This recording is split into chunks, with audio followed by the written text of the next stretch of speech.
Welcome back, dear listeners. You're listening to Life After Life podcast, Beyond the Veil. My name is Morgan, and this is episode 8, But What If I Want a Japanese Jesus? The idea that one's own beliefs and practices before passing shape the hereafter welcoming party they receive upon arrival. More than likely, we've all heard of them before, NDEs, or as we're probably more familiar with, near-death experiences. A possible look into the beyond by someone that has not only come back from the brink of death, but fully stepped over that threshold, walked into the room, took a little tour, and have returned to share with us what comes next. Quote, "There is a common core among them. The first, cognitive features reflecting changes in thought processes, includes distortions in the sense of time, acceleration of thought processes, a life review or panoramic memory, and a sense of revelation or sudden understanding. The second component, affective features reflecting changes in emotional state, includes a sense of peace and well-being, feelings of joy, a sense of cosmic unity, and an encounter with a brilliant light that seems to radiate unconditional love. The third component, paranormal features reflecting apparent psychic phenomena, includes extraordinarily vivid physical sensations, apparent extrasensory perception, precognitive visions, and a sense of being out of the physical body. The fourth component, transcendental features reflecting apparent otherworldly phenomena, includes apparent travel to a mystical or unearthly realm or dimension, an encounter with a mystical being or presence, visible spirits of deceased or religious figures, and a border beyond which one cannot return to earthly life." From Near-Death Experiences and Spirituality by Bruce Grayson. In other words, an out-of-body experience followed by heightened senses, intense feelings of peace, joy, and unconditional love, then passing into or through a tunnel, encountering a brilliant light that's brighter than the sun, meeting significant beings or family and friends, an altered state of time and space, a life review that it focuses on the feelings of others rather than judgment, gaining significant knowledge, approaching a point of no return, and then being sent back to one's body, even if you want to extend your visit. With that being said, no two experiences are ever truly the same, which begs the questions, if they're not the same, how can they be true? Shouldn't they be exactly the same? And that's exactly the argument Mr. Keith Augustine makes from his 2007 citation, Journal of Near-Death Studies. Quote, "The greater the diversity between different NDE accounts, the less credible the NDE consistency argument for survival. The objection, in any case, seems to be based primarily on a preconception of what an afterlife must be like and the rules that must govern it, that it would be the same for everyone by virtue of our common humanity, irrespective of cultural diversity. From diversity and similarity of near-death experiences across cultures and history, implications for the survival hypothesis." Whew, that's a mouthful. So, based on that supposition, after we pass, we should all then ascend to somewhere above the clouds, where we see a big set of pearly gates with none other than St. Peter standing guard like some sort of pseudo-bouncer. Once he confirms that we are indeed on the guest list, we walk through and are immediately greeted by the most beautiful man we've ever seen, with long waves of brown hair, striking blue eyes, and a heartwarming smile, and a six-pack you can bounce a quarter off of. All the while, angels with halos and wings are playing their harps and just floating around having a grand old time. Jesus then tells us, in his honeyed tone, that it's not our time, and that we must return. Then We're back in our body here on Earth. But if you've listened to any podcasts on the subject or read books on the matter, you know that's not how they go. While they all carry the same basic experiences at their core, the diversity does make you wonder, though. Because, as Michael Zigarelli of Christian Scholars puts it, the more commonality uncovered across NDEs, the stronger the evidence that they represent real events. In my mind, it's the differences that can make a first-time listener or the seasoned skeptic write off the entire idea of the NDE and declare this is utter bupkis, which then results in either further searching because the idea that there's just nothing is a horrifying aspect, or they pat themselves on the back and move on to the next experience to examine and knock down, then repeat the same pattern to ad nauseum. Why? Because deep down, even the skeptics find the idea of non-existence a terrible fate. And what do we call this? Fear. Fear of death. What leads many to search some more, and keep on searching.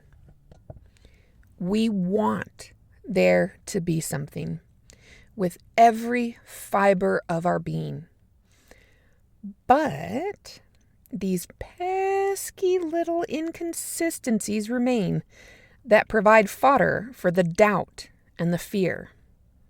And apparently, Mr. Augustine, quote, critics such as Augustine find differences to be fatally problematic for the survival hypothesis and believe that to be philosophically coherent, any actual afterlife must be the same for everyone. However, the evidence that NDEs combine thematic similarities with cultural and individual differences does much to resolve such concerns. From diversity and similarities of near-death experiences across cultures and history, implications for the survival hypothesis. Now we're getting somewhere, thanks in part to Mr. Gregory Shushan. In other words, while some do believe the differences to be the nail in the coffin, so to speak, others find that it's the similarities and the differences that add weight to the credibility of the NDE. Why is that? Because the core cross-culture similarities show us that something does happen. Whether you believe it's just in the mind or you believe it is the actual soul, they do go somewhere. It's not just black. It's not the nothingness we fear. Then you take the fact that people are having experiences from other cultures, and that, my friends, is what may explain the differences we see that appear in these accounts. Quote, this idea is supported by studies that have found similar elements in NDEs reported by people from vastly different cultures, suggesting that while the details may vary, the underlying experience is shared across humanity. This has led to a growing interest in studying NDEs, not just as individual events, but as a window into the human experience of life, death, and what might lie beyond. By Spiritual Secrets from Exploring Near-Death Experiences, Stories, Science, and Spirituality, a fellow Medium blogger. A perfect example of differences in NDEs that can possibly be explained due to prior belief tenets and cultural foundations in place before death is a study done by Dr. Masayuki Hokkaido and Dr. Bruce Grayson in 2014 based on the 15 NDE elements that Dr. Raymond A. Moody originally identified, as well as the 4 elements he subsequently added in the mid-1970s. Now, I don't go through that list, but if you would like to, you can do a quick Google search of Dr. Raymond A. Moody in order to find out what those 15 elements are. Back to the study. In this study, they compared Japanese and Western NDEs. 22 Japanese experiencers in total, 14 men and 8 women. They found that the main differences between Japanese and Western NDEs are the interpretation of the light and the associated lack of interaction with it, the image of heaven, and the absence of the life review. While the Japanese group did experience the bright light that is seen by many Westerners and the ineffably euphoric feelings that came with it, they did not experience a personification of the bright light, a sense of being loved and communication with the light, whereas Westerners often interpret it as a religious figure such as God, Christ, or an angel, even those without religious beliefs identifying it simply as a being of light. Quote, "The lack of personification in Japanese NDEs may be related to the relatively low rate of religiosity in Japan and the apparent lack of the sense of being loved in Japanese NDEs might also be due to the Japanese tendency not to express the feeling of love verbally."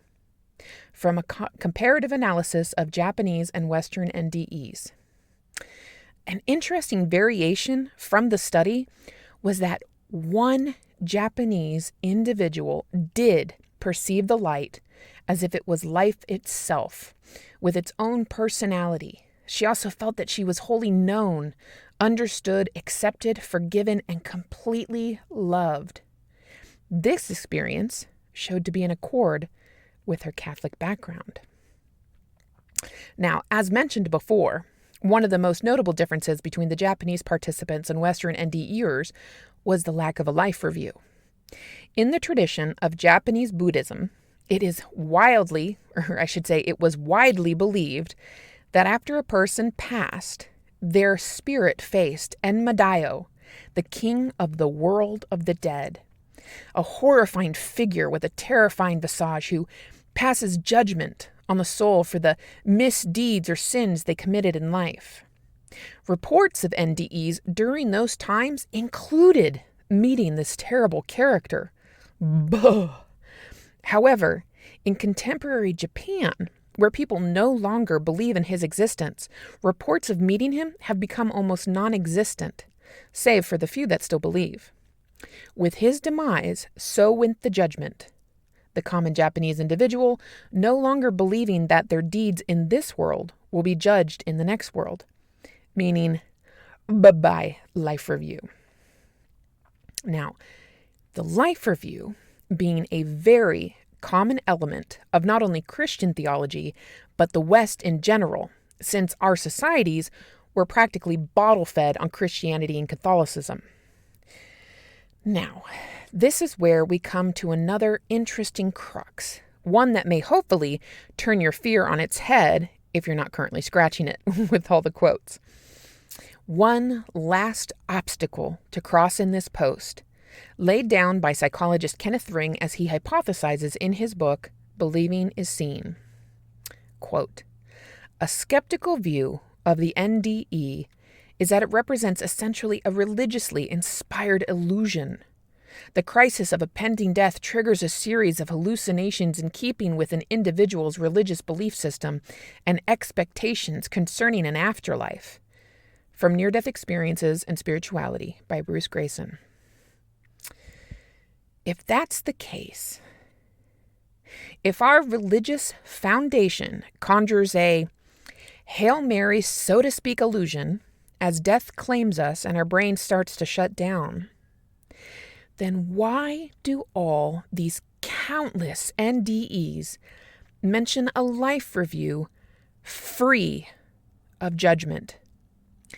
If that is one of the most prominent principles in the Christian belief system, a God that judges us based on our sins, what would inevitably decide whether we're going to heaven or to hell, the main tether that's supposed to keep us all in line. Wishful thinking, maybe? No. Because wishful thinking would have provided those traditional Japanese NDEers with a non-judgmental hereafter as well, if that was the case. I mean, Nobody wants to be judged after all, right? So what does all of this tell me? That the differences can very much be based on where we come from, what we see, and how we live. But do these differences fill me with doubt rather than promise? No, the opposite, actually. Can I have a Japanese Jesus, as my title asks?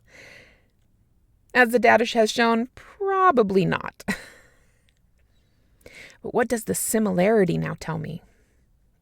Bring it on home for us, Mr. Zigarelli. Quote, there does appear to be some universality to the experiences, across demographics and across time. The more commonality uncovered across NDEs, the stronger the evidence that they represent real events. From near-death experiences and the emerging implications for Christian theology. Now I ask you, how does the revisit to that quote ring with this new perspective on the life review? A bit different, I'm hoping. And a lot better. So the question now remains, quote, how many people must offer a similar testimony independent of one another before that narrative is accorded meaningful weight? In a court of law, testimonial evidence is still evidence. And in the court of canon, a matter is established by the testimony of 2 or 3 witnesses. Deuteronomy chapter 19, verse 15, 2 Corinthians chapter 13, verse 1. So, what about 2,000 or 3,000? From near-death experiences and the emerging implications for Christian theology. That's all for now, dear readers. Thank you so much for taking this journey with me. Whether you're still finding a life without fear or you're now living a life without fear, I'll be with you in both instances. Happy years and happy tears. Cheers, y'all. Till next time.